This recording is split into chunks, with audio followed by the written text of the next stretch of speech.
검찰 중간 수사 발표를 보면 말이죠. 김기춘 실장하고 우병우 수석에 대한 발표 내용이 없는데 오늘 보고 내용에는 피의 사실이 나와 있어요. 여기서 김기춘 실장 소환해서 조사하신 겁니까? 소환 조사는 아직 안 한 것으로 알고 있습니다. 그럼 어떻게 해서 이 피의 사실이 나온 거죠? 피의 사실은 일단 시민단체 고발 내용을 요약한 것으로. 예, 근데 제가 이제 검찰 수사를 보면 검찰 출신들을 너무 소극적으로 하고 너무 봐주는 것 같아요. 지금 여기 이제 피의 사실도 보면 2014년 10월경에 문화체육관광부 1차관의 1급 공무원 6명의 사표를 받을 것을 지시, 직권남용 권리행사 방해. 이거요, 공무원 1급들 보직 없으면 사표 내고 나갑니다. 이거 직권남용 이 정도면 다 무죄감이에요. 이게 무슨 피의 사실입니까? 지금 대통령을 이 지경으로 만든 사람 중에 핵심이 여러 정황 증거상 김기춘 실장이에요. 김기춘 실장님 거짓말을 일관하고 있습니다. 뭐라고 그러시냐면 최순실 모른다고 그러셨어요. 근데 7인의 멤버거든요, 이분. 7인의 멤버분들 다 최순실 안다고 그래요.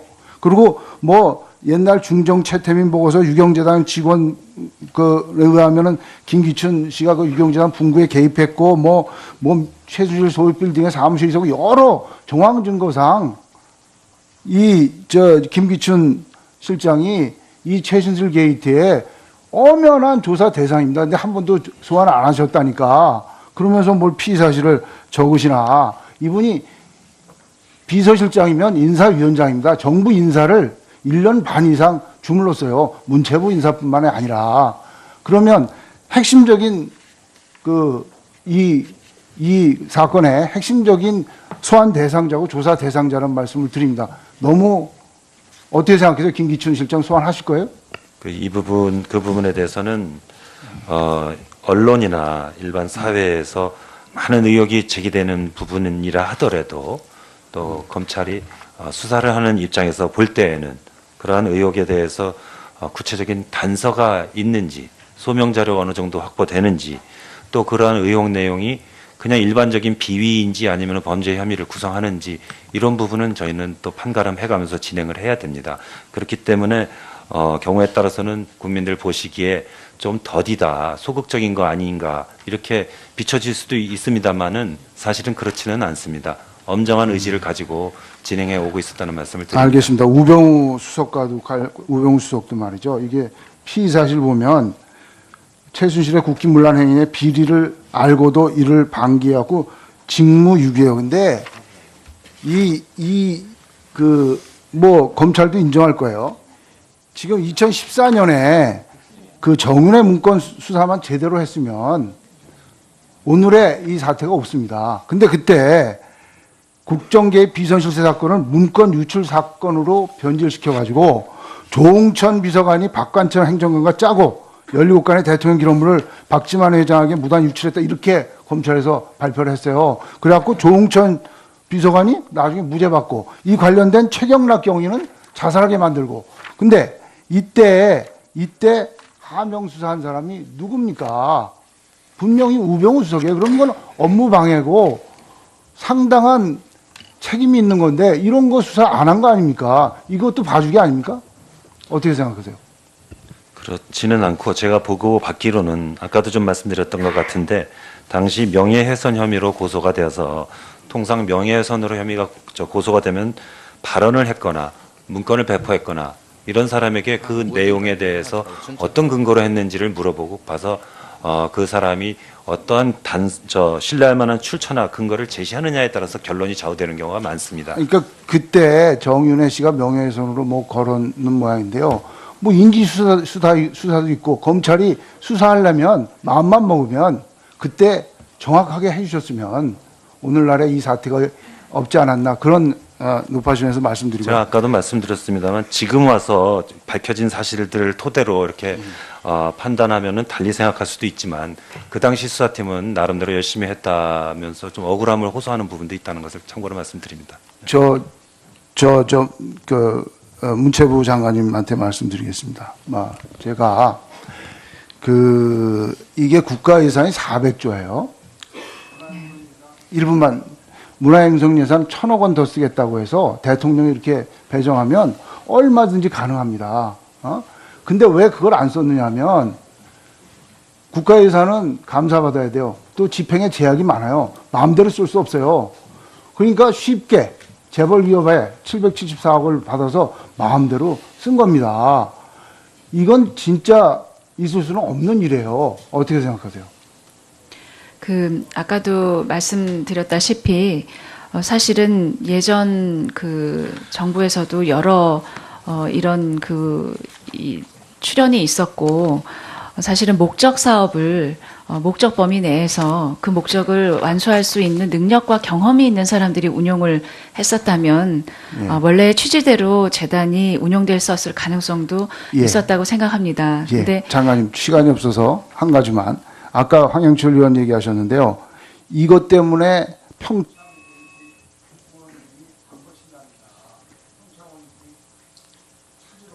네.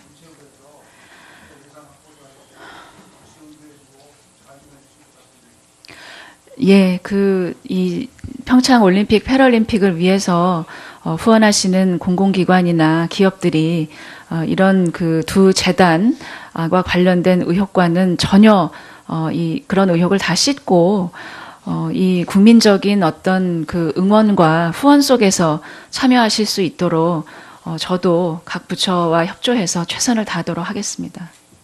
예, 정유섭 의원님 수고하셨습니다. 다음은 더불어민주당 서울 구로을 박영선 의원님 질의하시겠습니다. 예, 제가 질의하기 전에 제가 좀 불편해서 그러는데요. 유상현 대체투자실장, 신승엽 리스크관리팀장, 그리고 최준규 리서치 팀장 계시죠? 네, 그 세 분 앞으로 좀 나와주셨으면 좋겠어요. 제가 여기선 잘 안 보여요.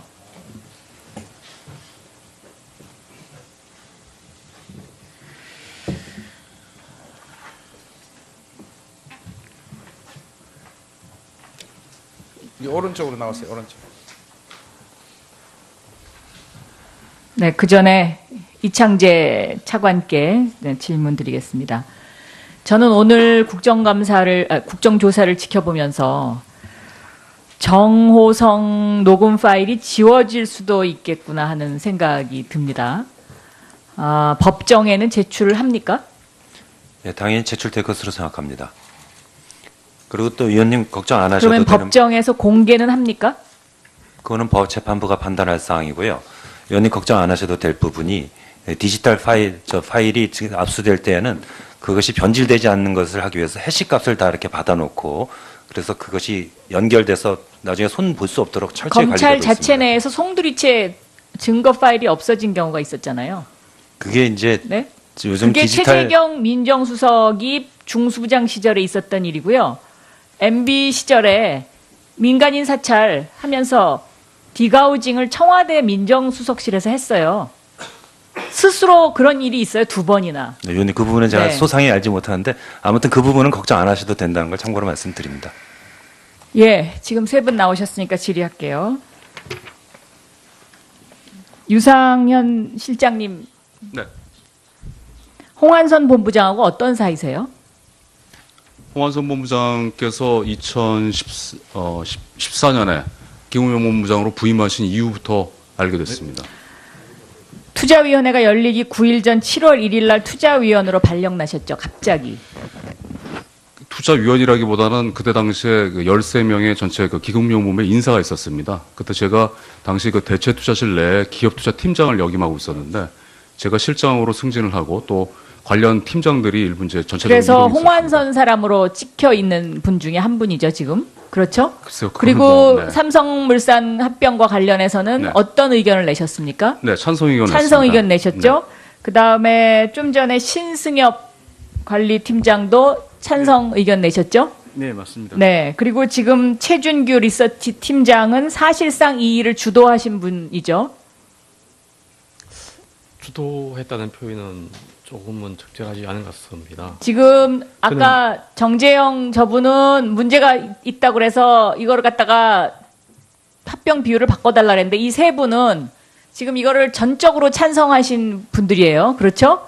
자, 국민연금이 이런 식으로 국민의 노후 자금을 도둑질해도 됩니까? 자, 스튜어트십 그게 지금 제정이 됐나요? 안 돼 있죠? 문영표 이사장님. 예, 금융당국에서 지금 12월 말까지 지금 마련하고 있는 것으로 알고 12월 말까지 매년 12월 말까지 그래서 지금까지도 안 하고 있는데 이 세 분 좀 가만히 거기 좀 얼굴 이렇게 좀 서세요. 그러니까 이제 다 찬성하신 분들이거든요. 자, 그리고 투자위원회의 이 핸드폰 압수수색과 관련해서 투자위원들이 다 핸드폰을 다 바꿨어요. 어떻게 생각하세요? 이거는 증거인멸의 하나의 단서거든요. 동시에 그것도 거의 같은 시간에. 자, 이창재 차관님 이 부분을 어떻게 하실래요? 저분들 핸드폰 언제 바꿨는지 다 금세 알 수 있어요. 자, 이게 수사가 제대로 되는 겁니까? 아까 답변 드렸던 부분인데요. 그런 아니, 부분에서- 답변 예. 그런 식으로 하시지 마시고요. 예. 증거인멸 당사자들입니다. 네, 검찰에서 1차적으로 판단할 것으로 생각합니다. 네. 들어가십시오. 다음 조윤선 장관 답변해 주세요. 조윤선 장관은 장제원 의원님 질의도 그렇고 지금 그 어느 의원님 질의에 대해서도 명쾌하게 답을 못 하시는데 이 김종 전 차관이 박태환 선수를 올림픽 출전을 못하게 협박을 하지 않았습니까? 예, 보도를 네. 보고 알게 됐습니다. 네. 이런 거 정도는 장관이 파악해야 되는 거 아닌가요? 왜 이런 일이 일어났다고 생각하십니까? 그 언론 보도가 나기 전에 이 박태환 선수의 출전 문제에 관해서 한번 질문을 한 적이 있었고, 그때 근데 왜 이런 일이 일어났다고 생각하세요? 왜 올림픽에 출전을 못하게 했습니까? 그때 당시에 대한체육회의 규정에는 도핑을 하는 경우에는 국제규약에 의해서 1년 출전 정지가 끝나면 자, 그러면 김 전 차관이 왜 박태환 선수에게 이렇게 얘기합니까? 기업들도 소개해줘서 같이 훈련하게 하고 예를 들어서 이번에 올림픽 출전 포기하면 수영클럽도 만들어주겠다. 왜 이렇게 유도하죠? 그 부분은 제가 어떤 의도로 말했는지는 알지 못하고 있습니다. 하지만 대단히 부적절한 그것이 사실이라면 장관이 이런 걸 파악하고 있어야 문체부 장관 아닌가요? 지난번에 제가 현안 질의 때 질의하니까 뭐 문화에 관련된 책을 2권 썼기 때문에 내가 장관이 됐다 이렇게 답변하셨어요. 문화에 관련된 책 2권 쓴 사람 많거든요, 대한민국에. 의원님, 지금 장관으로서 일을 제대로 하고 계시나요, 지금? 그리고 제가 이 질문을 하는 이유는 지금 박태환 선수를 올림픽 출전을 못하게 김종 전 차관이 이런 식으로 협박한 이유가 바로 그 조윤선 장관과 사진 찍은 문제의 정유라를 IOC 위원을 만들기 위해서 경쟁자를 제거하기 위한 플랜 중에 하나였다는 거예요. 그래서 우리 대한민국에서 IOC 위원이 될 수 있는 명망 있는 체육 선수들을 하나씩 제거시키기 위한 플랜이 가동되고 있었다는 거죠. 그리고 지금 이거와 관련된 보도가 이제 곧 언론 보도를 통해서 나갈 거로 제가 알고 있는데 지금 현재 장관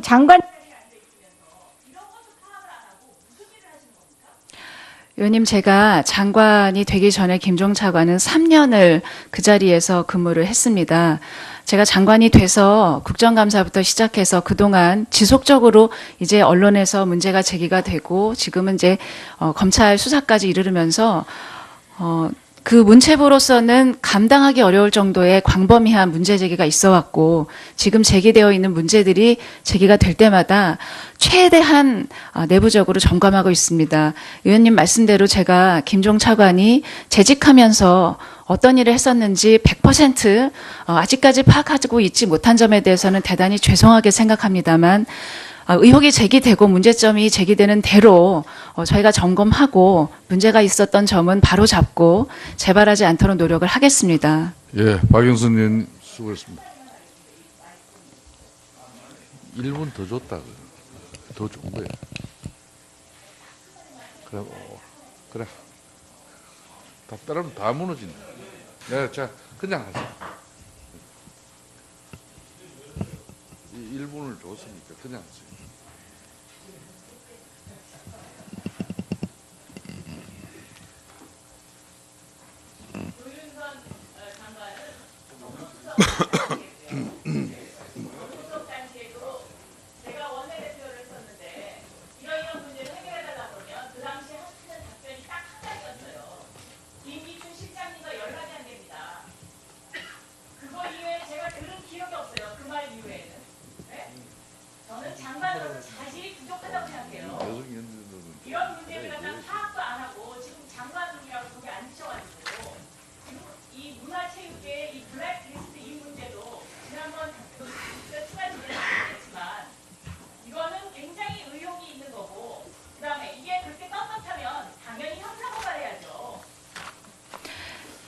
예, 의원님, 박영선 의원님 수고 많이 했습니다. 예. 또 다음 보충 질의에서 또 이어가 주시면 감사하겠습니다.